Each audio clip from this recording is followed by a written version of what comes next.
أعوذ بالله من الشيطان الرجيم. بسم الله الرحمن الرحيم،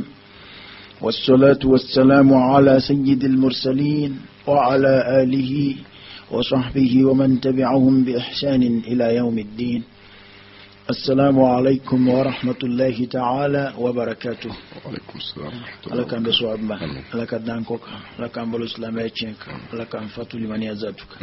أما يعرف أنك ملبانك لا إله إلا الله محمد رسول الله صلى الله عليه وآله وسلم. أنكلي كوكا تنغيني على فاكام بوشي شيطاننا على كدنا باكا أني كان سينديني على تقبر كماي ألمي هنا فلابتكي نوي جين هنا نلا هنا كسرقة كشيني نما جاما يني وعلى فسا أقول كراو كان يمغو باكا نبي سلم أنا سومغو أنا كصحابة أني ما هو ما سونا كان نبوت شنغا فكتا سيدو كلو ملي كلمة حالبي أني أمبل مو بنيو في anga wala da koroinde tola anga ala fuka tanuka wali mondo ala min sona ka anjira nyona bi am famane ko nyoma amina wala da nta abla yorla anga me furu bunda de la ka furu ko mimbala islamaya ka ta damne na ka ta sifu alabama hal ni furu kera safenya kanga sasa chuko mununa angoni ala sona mani ala mashi dese ana anda bina se ama karamo baw kuma nowla ko gafi se bene mum ay kaseti dama do fala bi samina wala data abla rola nga kaslama wakili jigin ka fo anga layni ko ni mi wala da ina furud lalle do ani furud de mani ama dabo ka furutien ama dabo ka mo décourager furu kechugo sira do fe la anya dabo kasla maya ka yita de fo furu kechugo la be kunya psega sabati chugumina sabo ama fe do fam modo wala ni kuma nunu kono akuma do psega ke balance do e walma balankando e furu dowla anga islamia de kuma kando de angana nyine oko bo wono bi kuma do fo ko donge balia ka kusa dongolonge furu balia ka kusa furu donga sai wali ka furu ke sigi toro ni dikuni nyani ka furu sigi chugoya doka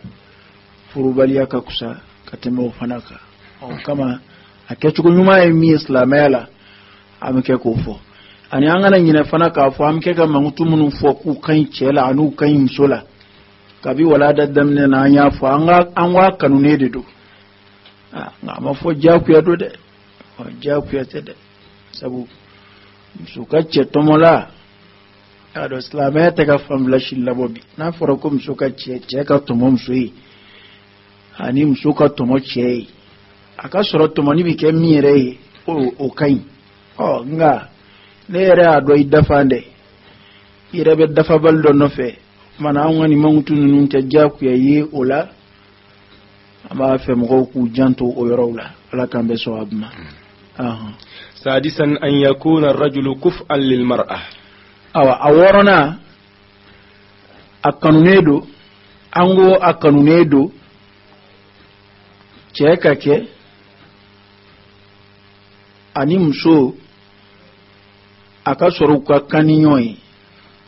akake msunyanai kuf'an المرأة akake nywana ya kasoro uninyonche okuma koroidi dina nyemgo yi wala li chaman kenna ani foku nyoya chama umbala do ibarakenai do barakenai onga nyeforo munumbala wala sanga donka fa be kunyi nyeni dikwe amena se uluma ka kasoro cheni msoyi nyanai sira do fe كتاب تجيبنا ولود دي والكفاءة تشمل أنواعا كالتالية كنا دون فرا نوانا يا فرنيوما فلاني يونچه او بفيدو دمنه او فوندو دي لكاليتو كتاب تجي فني يقولوا دادا نيونغا كومنا فو نوانا يا واحد الكفاءة في الدين فولو تشينغا كي مسو نوانا ديننا akasoru be dine kile mogowi hannu islame fana a cekain fana ka soro o ka islame o ka suru nyona so islame do fana ni nyonche o ko na fo jiga jalani bajide che do ka islame ya no yim so façon de furu abigele ya de muso do fana ka islame ya nye chugo no tara furu che façon do ma o ko ka gele de o mana o ka ke nyonyo anai a folo dinai ka soro ni chemi nga dine funga kabu akanu nedo ka muso nyini muso mi fana ka dine funga kabu muso mi nga dine funga kabu na bu di chema akanu nedo aka di chema mi nga dine funga kabu o yenu be islamai nga ani fana akasuru be dine kile mgowi ka min fo ka nogo bola ya islamai dimso koninti furu chrétien kema ati furu yahudiya kema yaro dina ka kefa yoro dina ka nywana ya yoro o fanga ka bum so tala ko sebe ni yoro mi o islam ke opsiga alul kitabiyatu muso furu chrétien muso walma yahudiya muso islam ke pse kufu nga konti daga de ti daga chugo shila islam dimso ka furu chrétien kema o chrétien ke kera ma nation وتدغى سلاميلا وهي معتبرة في النكاح كو ومن نيدو فرولا ده من ني بكنو يفرولا نيوانا يا دين سرافه من ني كليدو نو يفرولا دون بوفي بل هي شرط في صحته بالإجماع ايوا كو من ني كمبناي او يرا دمته كوي furu era nyeni sharti do dedo ni donbo ko bengai fedo beslama ya kono donbo manyonzo so ofeuna kupmana cheni msoka nywana ya dine srafe ni msobi dichema akasurani cheka dine ikilinyi ko okoni donbo ko bengai re kuma mbora ka fosi anchukomina islame dimso ti furu soni kala chema ati furu yahudiya kema ati furu chrétien kema o sababe harami إذ لا يحل للمرأة المسلمة أن تتزوج بكافر كما تقدم كما ينفع تكون من السنة أتبع إسلام مسو كفرو كافر كما nga yansa koloshil do ben yorola ya na fora kafir ke ira dom rominti sili to kafir de islameta dimso doma hal ni fembo kun ni sabati kera koni kwati seli awe kafiri de awa ni soma do dun ni na fulo ba kun kani de do fana made o fana kafiri de ko watigi jme inde seram solaya kwati seli watigi jme inde seram sola ko ye somai watigi jme inde seram sola ko ye flanga fo yi o makan ya fulo de opmana na fora ko slabe dim so ti furu kafiri kema mo do kafiri o ngaslame to bala obe atigi be islame du kono islame to bala nga kafiri du sabati sili kafiri du amago te islame la kafiri du amago te alala na fulu mana ko tiki kuna chugo hal na sura o fay almami na bori dim sun no fe fa fo kwati dama saba foraki dingeti sili dangania kero ka anya siga foraki dingeti sili ni dimso du misili o islame ye opman chega di afrikana وكذلك لا ينبغي لمسلم أن يزوج موليته صالحة من رجل فاسق كوبمانا كافريا فنا دمته hala tiddaga fana islame keye msomi nga ko bibulo msomi nga ko kalfale du ima ne de kanga do furla o keri demso eso walo keri dogomso eso walo kera mogo bal masraf en offensa ko umso ka furu ko be e de bulo de ba jalatke ko mana tiddaga de ika umso jogo nyumai umso nyumai furu cheni kala kema halni kafirite cheni kala ke muso jogo nyuma mi no ka furu ko kunya kalfale do ema ne da aka wali amangai ka do made amangai ka di cheni kala kema de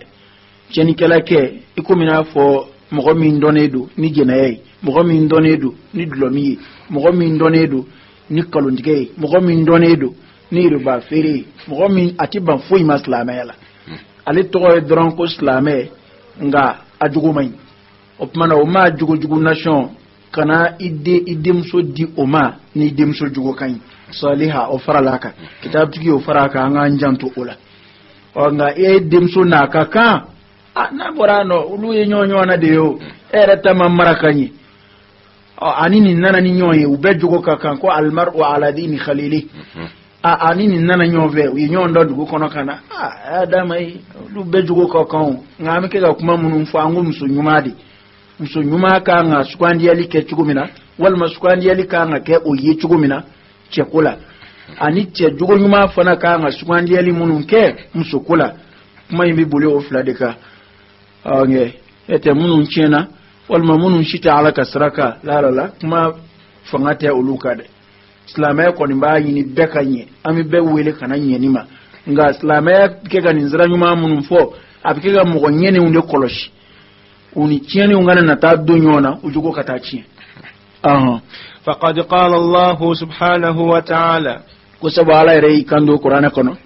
الخبيثات للخبيثين والخبيثون للخبيثات كم سجوجو مسوجوجو كوتede musojugo ko musojugo ko luwe oluni che jugo de kakan والخبيثون للخبيثات ko che jugo fana munun dibban fuima ko luni musojugo de kakande ala de pumakaye ni ye qur'ana kono koni ya leko kitab tiki koni ya leko kwa kana che jugo nyuma o kana ta muso jugo furu o muso mana chenye chugo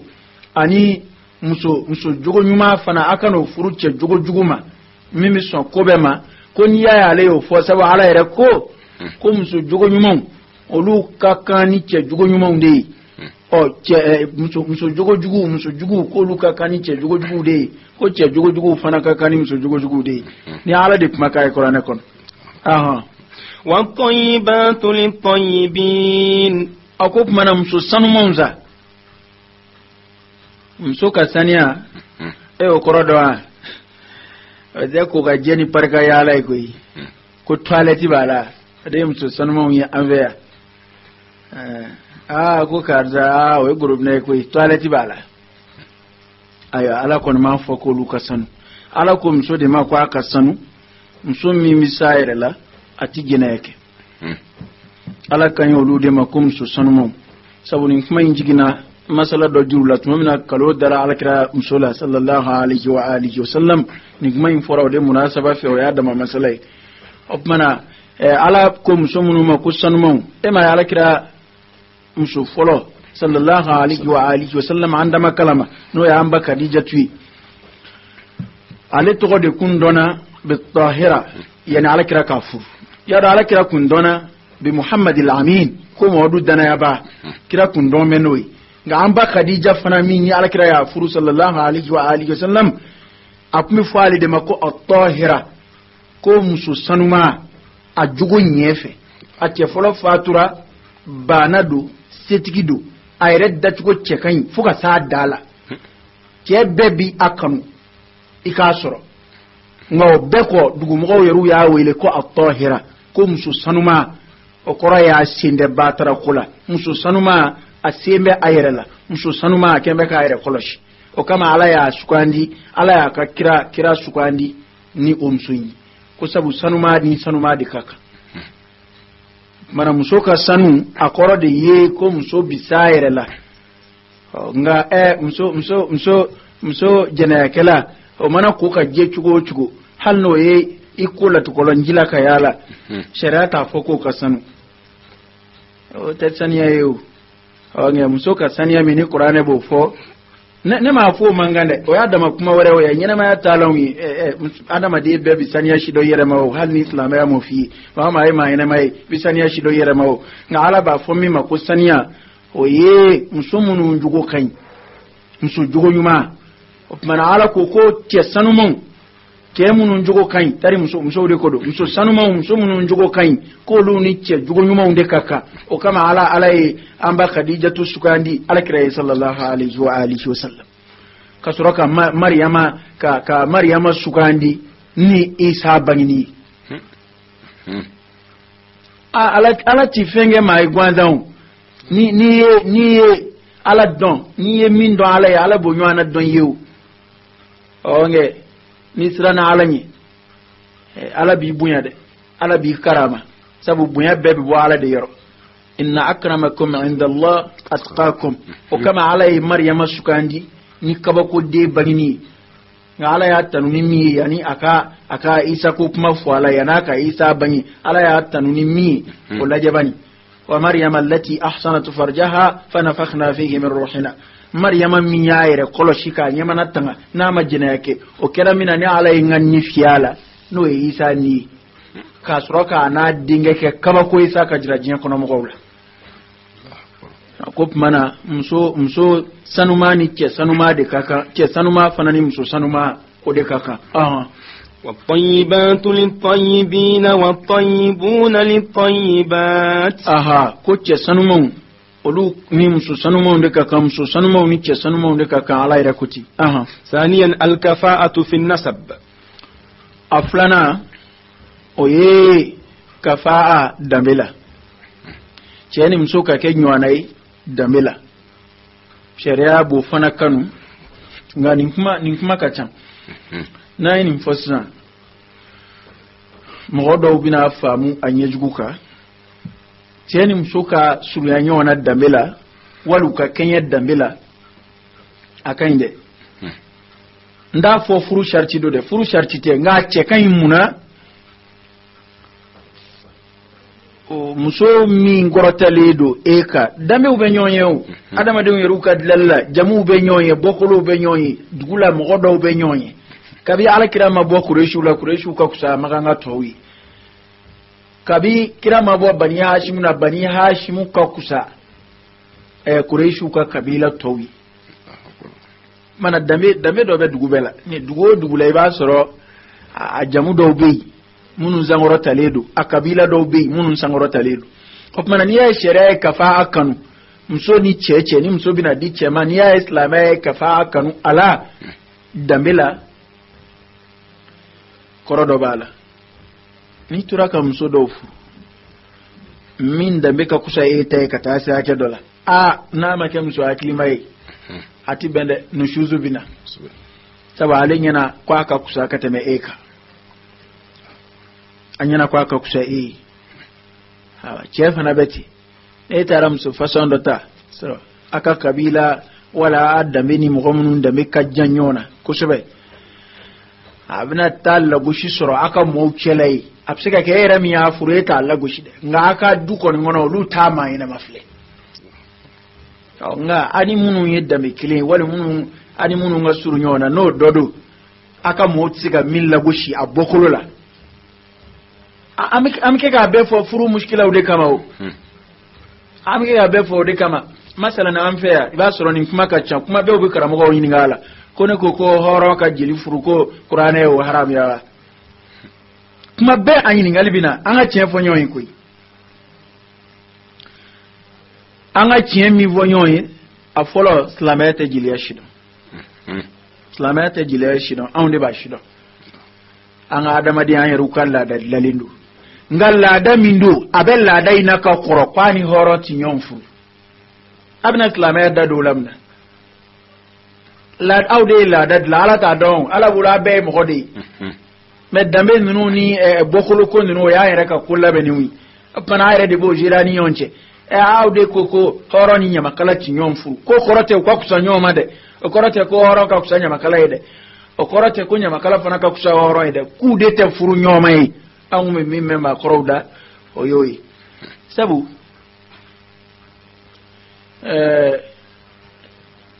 kodo ba kono a chama tibo karla kan den soro sabu muna nyama kala ya bara de du jiliya nyama kala ya bara du ni mo wamin ta barake islamay ala an to jete nyama kala fe asana ite dongilda iti delike iti fewereke awa nyama kala yin jamu ko ni bilati shariati afema nyama kala o ebsega furu horange make ame ni mimba aka jiliya la aba parikata ka konseru la aba parikata ka dongili dawla abta deluke edunda fe muso mimbe ku okoke ane o furu ko kan afuru ablamawa o te islamaya ka fugo no te islamaya kwaninci ma shi bali ka furu shi ma da me ko kama jamu bebe se ka nyon furu shia bebe se ka nyon furu islamaya ka yilla nga ngomunu ba kono ambo de laje ayra de bo laje na yaay ko fanga ka bu mina abo tuy afanga ka bu dawlawo parce que ba soro dobe nyama kala ya jamu de bala nga a fuyi tala a jugo fuyi tala ta bara fuyi nga ndoma nga jugo be mina wal ma tigire ke meka mulubali ya façon do ta ayre ko sabale nyama kala yara a tizan jiliana fionwa bekena jiliyati make mamulo baliyo folo ango chokoroba ba barobo ko jiliyadi kundo meni kudlay olu de bi blakata furusira tama wala olu de bi blab comme na fa arabuka shawara ku mi chugumina era arabu fe shairu de kinye mabayo ni kabila e shairu kilin zoro abi nyeneje baski ko shairu do boro luka kina okoro kuma dozo do borai kuma de dumbi kudla nyama kala kun sikile do kuma ka ngasi na yele manaka ke mulu baliye ka yele maka ke delli oni mgomi ado ino o wale minunti ta ni yo mso furu atna bende okuma na nywana ya dambe srafe ni yoro ni kungo imba kono ka fo kwa tigi jamuye jeli jamuye chena anga okuma udabla ere furada ma imajili yayu ka du kono yimu ye delila yimu ye numu yala yimu ye mulubali abarala uni beka kan jamu fe ka banka furu kene kandoma ngamunu ba sira kanu ba wale yoke ni oko mande ni ota problem ba ko fede anganjanto worola kutmana nywana yakanu nedu hali dambe fanana sabu abatu mashakili do buna furu kele ko fe o de nyenyi ni toy ni ka furu make sabu islamete furu safe islamaya ba fe ni furu kerasa uyaro nyuma na fo pigini pelu islamaya bode no fe wala to fe ke so bi ka wo bla kola ya dala ma fo ko nywana ya dambela ko chente ko sabu ma chama bi hadisa fo ko ala kire quraishiya tu do furu zaiduma maula muhammad ubo min foni Allah bana amata nyeu tariku kala mushkila utlala ka duniya onche sabu muso imbulo aleka kusama muso ye quraishiya de ye oni dameshi mankala arabu fi kato furu jonka hore alema akoma tika tanyeu masra soro mana min kera na manye mo siko ke daludo ka fa bi daga de nga abi daga fe do bi daga nga ala iboda do di adama di umfanama ka sono ya do kewi fe dagali anaw akeli wajibi ali do tekli fango fam masalan sharia bi sono wa ke kodo la ka foni bi daga masalan balma muso do wi kuma fanchini façon do wi balma yasra fe sharia o do muso tali daga nga bada mashit songake ni ya kedro kabila la foki fam sota fa fam sufu kasoro sharia duna abida mana fe bi daga sharia la ota keli wajibi ade dagali koroy ni mo min wati nya ko keli ko ngobuli kabui mo min wati nyeni ngo mana absika ke ka daw yele mo we ka chaya musufurula ete muso chama me ambo furuli ko to ka nga haramu tew mana fanga njanto oyorola na korote ni korote kwa mike ga furu ko kurunde antukwa ne kono mi furu defan kuma beka temeje na yaka min kwi deti di jili fana ma kasura adumbi tanno abu wardi o makoya nga sira furu maki deti di jili ma awo kafiri apmaide eta o tesla mede ira jiradu eta o te horan de mulubaliado abita no fe fa de sorafe abita no fe fa mi wardi erema nga sira furu lima yeko kati furama ko jillu modi ajili modi be bule o nyama ko dinama jili modi horon dinama mam sa nyama ko dinama apmana nganja nto yoro fanana de na tsiga munun da bali ayo srabla ayo ke kuma siti de minga dugutala afoko ala ka sinany mai anganja nto yoro la ka kuma be foka noko bwala akanu nedo nywana ya kanu nedo dambela nga anda imbila ma ni min jinye faka ka to kake a to kake onge a chaman ta ala koyda a chama yere te horo ko mulubali ap mawdu te be jena ala mamina muhima fusra ko sela kabe folo mo kuma fo hali horo ni nyama kala te kanu ke nyomai a korate ko anda be kanu ko kuma na de nga ajina ko kuma na ima febo kuma na nga asira a furuma yoro ma kuma mina ko furu tike furu nu nchugo beka kusaje na ali furu ke chugo jugu ali furu do be afoko al amkahatul fasida furu munu ni sharia turi kuni me shariati haduke magolalaw matala ni mo ni kawul mutaake da mutafuru shariati ki famba jumhuru bene do aka ka fo jumhuru koni ba akmani yalika nga shariati mine komi jena yakela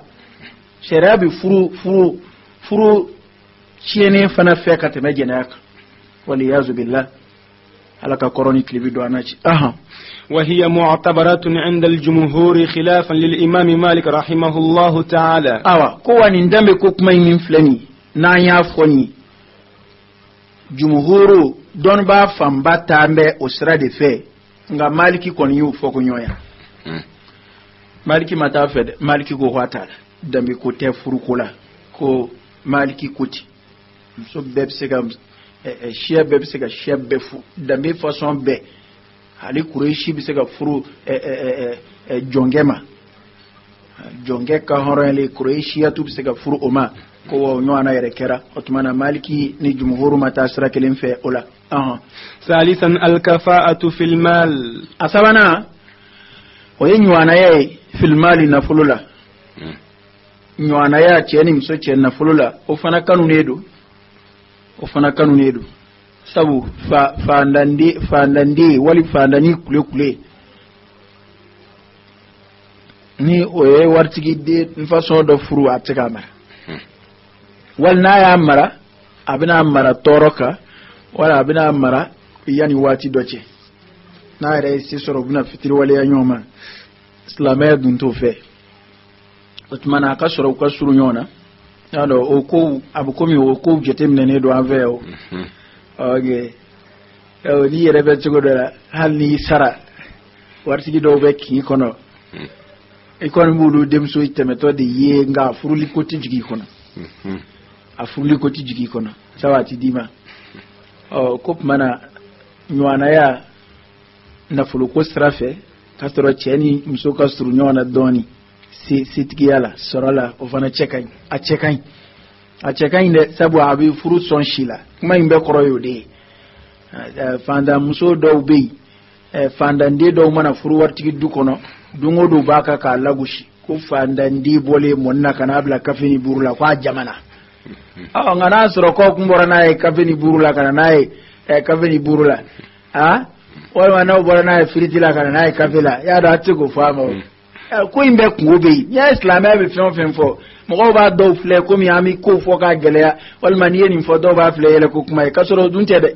fantande mana furu wartigi du kono kuma dawla addi kun ko bo kuma be ba la gushi ko fandandi kwa jamana sa halite ma ke ce dogom suna aveshi da ne ma munu bi du kono lu ba halite kidara mo atika ngo fo roshi anayi yogo dara niwa nimballa ni ndu furulla koy awage yayi sawo kuma ka islamayat ntella go shilife islamayat nyon la go shife bana ko nywana yace kan na fuloko sirafe muso wartigi akachala no bi chefe kuma dawla furu sika sira soro na la damunedo ni cheinde kada lere ngani ayra shinaka taka di ama hali ofana ngobala de ka shinga wartigi dim so tati walma wartigi mso taka di fanangema apuma kacha were no kwa bi chin ko jugwa be sabu mso ko nimba fo faka chede mara abu kuma ode che furusiza ofana ya dama ko werawi ko mananga ni dobu be kuna walma bora ni no fe ni dumi ngono aka du manja nyona sorola ko ofana chekan واعتبرها بعض العلماء لقوله سبحانه وتعالى ko don ba do yimine ni kenaide don ba do yimine ni kenin kuma yi kusobe alaka kuma do kama الرجال قوامون على النساء قال كو شو مسو تكيال شو مرة تكيالي دو مسوكا وقرأي مسو مرة بتشاولو بما فضل الله بعضهم على بعض نفعي على يدوك سيا كتم الدوكا منا وبما أنفقوا من أموالهم ani chawi nafakati minke kabuka na fulula mana abiko na afoni ntiki mineni kesa tafdilu ina ko jatimina mimbe uniyonche odeyi alai chawu mara tikiya musauka alika yilla ko mana beni hakedu iraka laje ika maraka ngasiga musummi mara ika na fuluka ngasiga musummi mara mana ko abko mina faale o koryali de yi ayen kono o kama don ba munu yi o koryali yi ni kuma kono o luwe milani kanini kuma yi kusebe الجمهور خلافا للإمام مالك رحمه الله تعالى أيوة ko oni kadiya doinga kan sabu jama taro fana fe nga maliki koni mason ama no ye horonya cheni msuka kenye horonya srafe kanywana ya horonya srafe nga maliki mata jumhuru ka srafe ula na jumhuru koni taro srafe خامسا الكفاءة في الصنعة والمهنة ko hali mechawni blalu fana ko cheni msuka nywana ya o fana na ko fana chekan a chekan yo muna ila soro hal ni mo mun ngati kun ka chaya ila soro ka bara nye don musu min bisra kilin ka chaya ila soro commerçant butu ka jago kala bisinga jago kala muso do furu awa la ko karamo butu la bima la ko kalande do furu walma la ko karamo do muso do furu ko na nywana wi ma bi do don ka bara la obi ere valeur do abi ka bara in valeur do absiki dena la fana kut mana ali bara srafe kam so furu ni muso mim se ganyon fami ya usraka ko fana chekan a chekan dilali srafe ani bara srafe kam so furu so mi bi nyedon o bara wala ani ini muso mim bi nyon famu o bara wala o chekan وهي معتبرة كذلك عند الجمهور كوب من فنا كبو جمهور يرو. سادسا السلامة من العيوب ورنا ويتشيكا كشي من العيوب كبول لبوما شيكا كشي كبول لبوما نتمنى ولا كوكو مشو لبو فويته مشولا نابا فروتشي ما كوب انا تشيكا كولوشي كبول لبوما na fara lebu abu mina fasa fiyau mun dai na bi suka kella gushi ma ka adama diyama wal ma suka kella ka shiliyama ka adama diyala ko yoro kan akolashi man mun ga gane واعتبرها المالكية والشافعية وبعض الحنابلة ko man yere maliki fana sona o made maliki tara usrafe aka soro che ka kena kabol lebu do ma adamadiya fiyu maliki tarafi ani juni والشافعية ani shafi'iyya وبعض الحنابلة ani hanabila do fana hanbaliya do fana taro srafi kafo ko ni ambai madola mo ba kuma fukan ku kusobe lamay fembe nyi fiya no alaka kewdu an janto yorola onge antna balika fo sabu alaka kewde do ni ala fiye bla ela oni bora ma kene no fe na fara kwa ti di dimingo tede akoy mbe ala noy ala mi fiye blila no kama o mason ka de di ma ko o fiye bila o ala de nodo de ala du mana fion fengel slamela ibo muy tola fiye do be no bila itega mo kene man sugu do etsego soro ko fura ka gelen don ka gelen fona kirani sababu ya dowi ni fiye fason do bila potlamaya du mabango fona koloshi lamaya ti mo shi wajibiya kiki demso kene ma taka di mo fiye mama ati wajibiya na kariya kurila fana ati balikake lamaya ti balikake ni kariya ranai wal mani bal masradu nga ka fa ko lamaya ba fa ko bana ba to ni kene ba to beka kan ko ma fiye ma ma fiye da umbe ka kan mana na bori dimso na fe ni ma dama i maslama yake la utece sabal man banani na sababbe flani ka akuma funga bunya ka fo ke ka nga koloshi ka bolle bula nywana ya srafe ni mso bidi che ma ka nga koloshi ni ne nyekile chiledo nye flatiya tsika tanu chiko di ne yana ko pati ne nyekile chiledo ni ne singli ala de yake o hukmana tin flatiya tsika o tanu ni tsika ke bashi ni soro ne adon ko ala de yake ma fo nu illa kari ma fo nu sabuti ngande uma ya do ko do na ire toke ma do ko kalama o ti yele lujura tola ma bi yere kalama masa folo ma masa ko be jurubila masa ne yele la dola bamano ngote ko ni tasuma jeni mabba ndo ma nga wuli kibita ndo nzanga fode ko be psika adama de soro ikanyana maya kono ne kando ma nga fana ni fiebe mina fana ka fo ko date maga okmana ko wala fora ko ma kene ti bi ma kebi o ki dimi hunye kebo ke jewli ko tede abe ala noy ni ala minge fa'alu lima yurid la yusalu amma yaf'al wa hum yusalun ala tingini ngaw ko muni yini no te ni ala kuye ma o ma dilali di yere ma fiya fumi ye jonna wonga wala de noy bara minui fi ayi suratin ma sha'a rakkabak tugo min kadi ala ya ala di kesi wa ala tini nga ko muna yi kesi ay do singliya ka do namara ya ka do fi ka do tugo ya déformé ka do abe kuye ka nema jira o nywana nyuma be munu mbolo lu ko don ni fiya kunde dien ko no mo ga kumbe fennu kimi nyi don lawa ni do kuma ye lu bi ke ka yoro mo tle wandire ni refe nyeti ko kumbe valeur don nyana wa ni do kunchu ndo mayu singile ka se la skip ba don ko ala ifenga alewa o ngi ba ala ka dalla ala bi doke ka do waju la hara ala bi no sara utikuwi nu saballaka ala kira yo faka hadisa sallallahu alaihi wa alihi wasallam ko nema mo ko shilla jarabi na nyekse flay ka nyena yeli duka jien kono ya kwati ki saballa o ka ko sara wala bene bolo la hara utiki ni aljinete ala kira yo fa hadisa Bukhari na nanaye Muslim na nanaye okmana finyeti ufana ka sabali ka don ko ala de yake hal ni do fle ubi keleke am go be ni fiye bulal ni nyenu nyebena ubi dimi awa ifana masawalle o nga shere ko ntimo go wajibiya ikidem so taka di o ma idem so mi ngakene ani fi do fiye do bu bela sa mushkila tola ngani fiye ti dem so la ka karaba ka di o ma ngana ere ko abafe wali bal masrado wal mawqariya qura erela klama ko ninta fo ki kana dama fa anga kuma famude oge ne ma fo ara kira de ya fa sallallahu alaihi wasallam qur'ana kuma kondo don ba kuma kondo munun kala be katame anga oge ma te bay nye kulima ko afla chiledo de oge tanay faida ni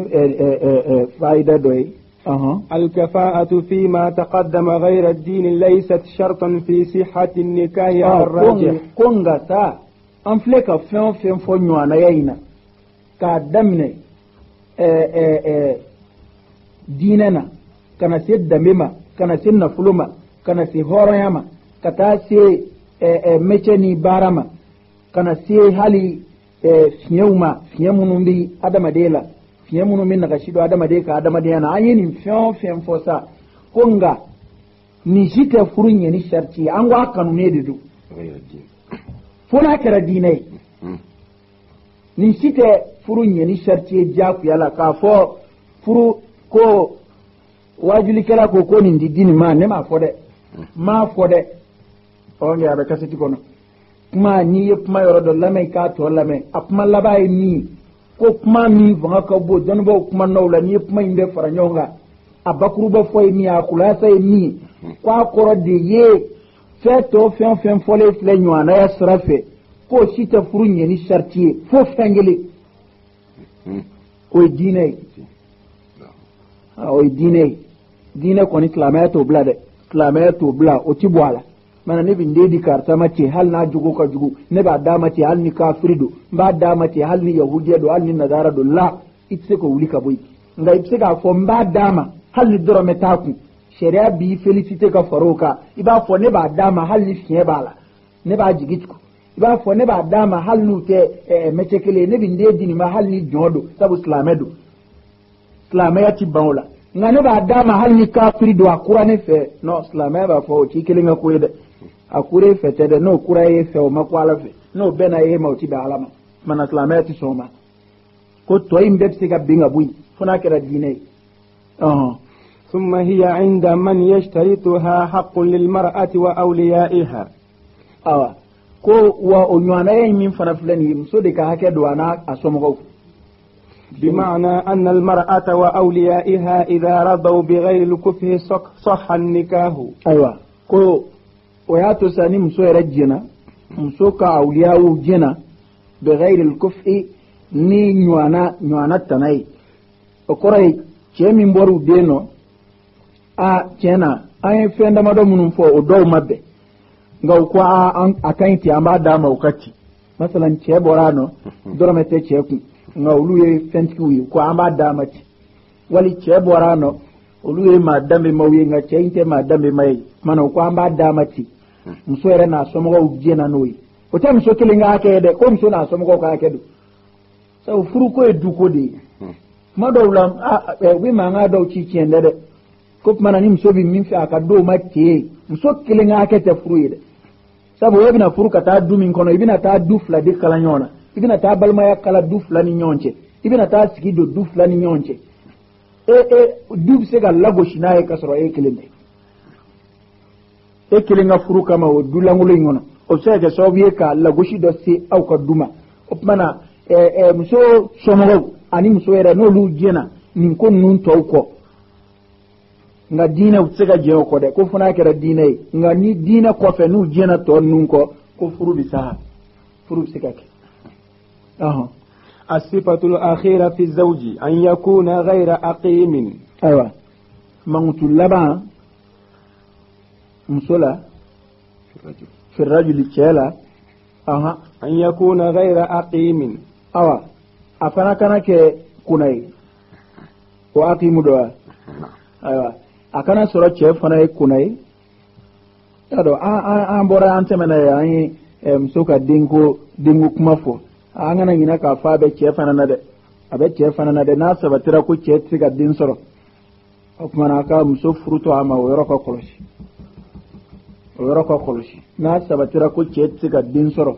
bana do sirafe walma dorra do sirafe opmana yoro fana ka koloshide man nunte musu kili ngana kuma fora kuma dawla ti be dawma ay min fo kuma damne na wudu alay min ke ila ngaw tsika ke sunna tsika ka alaka sunnatullah fi al-khalq wa tsika kuwi o ye ekilin muyi ni saballa ka ala bina asara ni fenware mana ni tsika din soro fo jenga kenwe folode fo jenga kenwe ni jenkera oka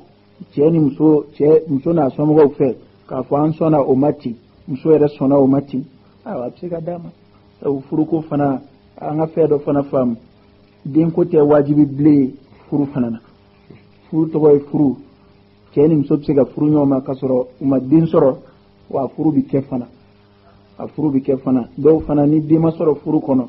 che hakila ko yo jen wuli ko walma muso hakila ko chere nyana hal ne kunana ni furu kunyere mayala aturali kada fana yo ngana masoro qur'ana ma fwa ala ma fwa ne bi de di dowma chema chama bi muso ma chama di dowma ti dinga soro bi cheni muso faranyo nga ko di dowma nga mugodo jaranyi nyolu ke kunawi chedo ay muso nani furu nga ti dingile soro muso do abita lahara ti dingile zoro nyo msuke suru bayate furakse kunute uma fuike ala yare de yu jeddila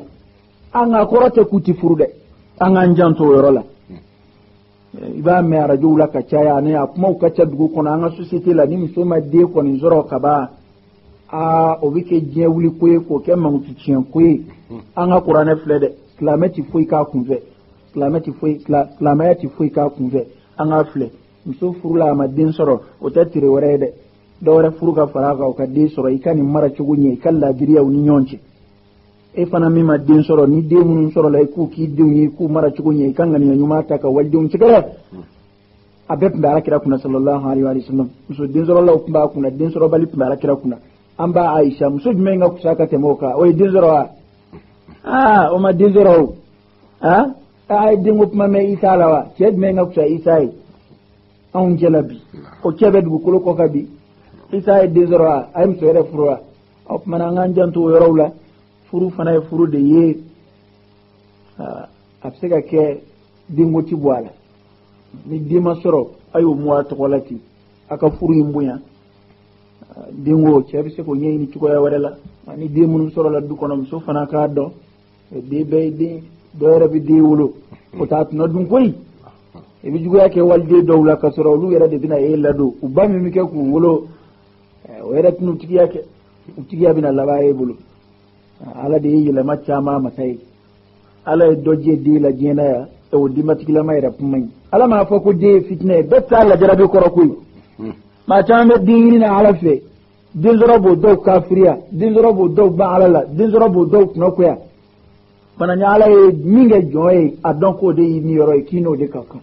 adon ki kayti de wa asa an takrahu shay'an wa huwa khairul lakum wa asa an tuhibbu shay'an wa huwa sharrul lakum wallahu ya'lamu wa antum la ta'lamun ko do manji awyi nga ka here bula ko do wera kadi awye aw ko fo ka cede nga ka here to la koy ala kuma kunjeni mi ala ko ala de bi fendo mo ki fendo ala de bi fendo de ma shiti fendo لما ورد في فضل الذرية في الحديث nga zuriya kon samantiyan nana ya ngo cheka koloshi aka surabi de soro bi se ko laje muso tato afi ka laje na soro o koroi ma fo ku ka ta che o visite de mo fo de na ita soro abdona ka fo che do ti din soro mara aka na diti fo je nga kenoi fo nyaka ina ka soro jenkera no muso na somgo fe ka soro jenkera no sabu a problem o min floy nye wara tsika surala masalan ne ale bora muso min no mugo tikini do de wara to bulu furu duma dabo ka ta ka tlaka bla ma dabo kama na dona ninke ntega den soro de mana ma fo ko me tsega den soro ne mugo tikini den ta fe mana nintega di ema ngai ba soro do dilla ka den soro o te dore yini ngati ga chedo soro mim siga ndeme kan ngina ma ya toke o mugo te dingula bli ay denzoro sa ma denzoro sa o ding babulo deja e siga ta o msum seni do furu solution bi sorala o ka kusa ka te me kan nta e kan ngina ma ni ngunga nga de soro den soro dum gadi alai nga e so e ka furu so bu kama ka sura chama yin na tawni ko were kama yi a do ti ala ere kama mana islamaya bulu bi solution bi soro ko mina ko ketu ko nyuma do bi soro min ce kayin kate mai ka kete nga mana mi tafsa ma ami samanti de tatuma be koro ni furu sega ke ni muso im sega de soro fan wore erep sega muso soro ka furu ka soro oti o ka den soro baliati ko mabashi sabu dembo bulo ka khoro ka ba mai koro ni ne mo ka fam illa an ta'ti awarid turajjihu misla hadha fona soro bana min non yirai munum bi sega girinyali ke ni nywana ula kuma an fleka so mun fo na nywana do summa al khitba ni amboreisa akla do farak mayna cew ni musu kan yon skandi cigu ay do fawla sekera mi masa aro be ko fe ni ikhtiyaru ko fe miminna etab flana mimbina furula o yimma minani koronke ni maka chanverde musomma minani o maka chanverde nga slame mu voila slame ya kalaini jumen yani slame ba fom muma ko maminani al khitba kam musomma minai abe larabu kala abe kambela abe furu chaman la dala to bu ba fomi ma fiança ji amado jumen awa arabu ko al khitba an gobe mana na kuka amma mine abakan chamana onga nin ko kera kunguyi an feya uye mamine ni furu nyami nyona ga an afle sabu an furu kula an ba fe ka nyebe defu ala tambe so abma mana musom mamine ni islamaya bi mu vo ola mamine ni ejumeni الخطبة هي طلب الزواج من المرأة بالوسيلة المعروفة بين الناس. كم منني دي الخطبة عرب كان نافر كم منني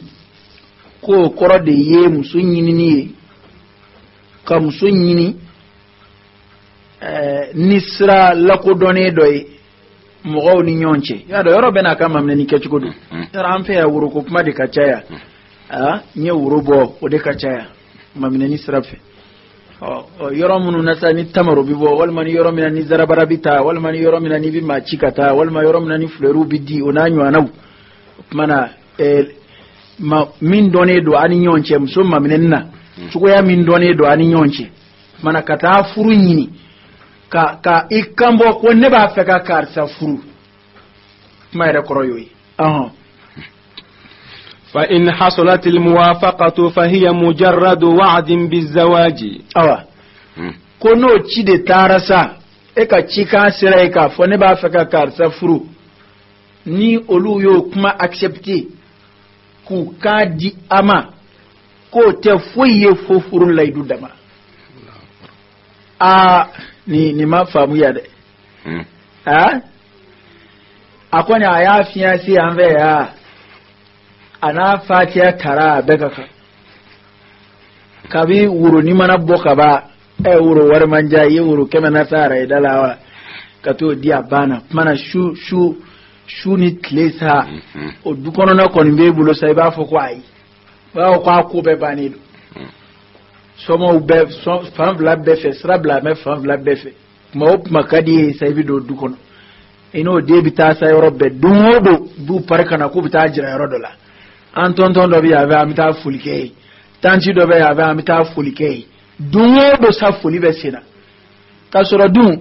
kitabu tigi de fleka fo ko ni taran maminen na nu ko oho amba di ko te foye fo furu laidu dama furu ko kuma ma fo folo de o e furu laidu de o mana foy o tiga apma to be nyefa لا يحل للخاتب بها شيء من المخطوبة. ko foy ti daga sama mineni kala ye akam so mamene la nini manyi foy ati foy daga wuro taliki yem so mamine ngwati foy daga furu make follow ngom mamine ni flani sabayra bi nyon zoro bisokele na obike o amate ma wadi sala ma flab siki kambo muso ere ba ka shwake wal mam so so mo bu ka shwake ma sabab siki kambo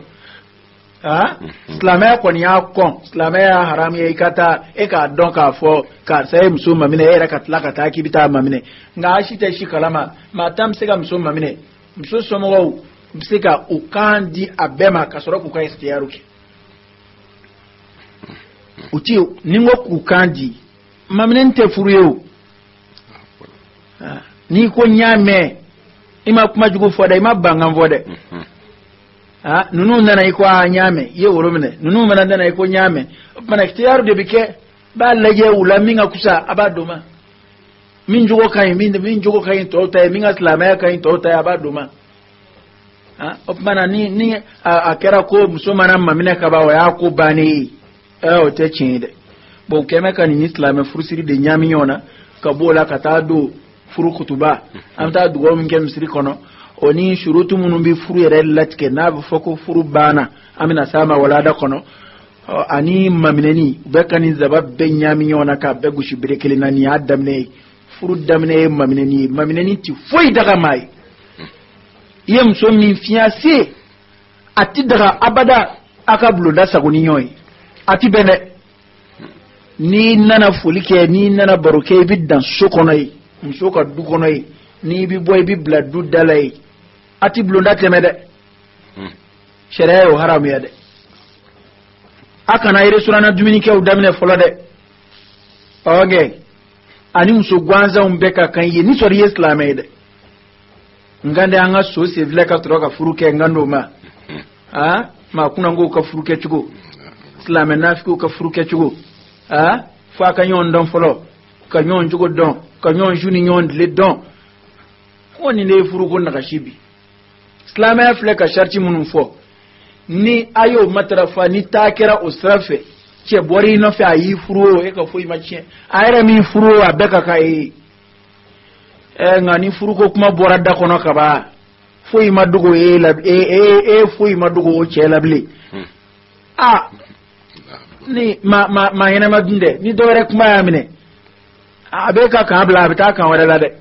ni na made biya o kuma busuro ka islam furu siri lagushi ko adonata borata ko islam furu siri ko barkatala abeta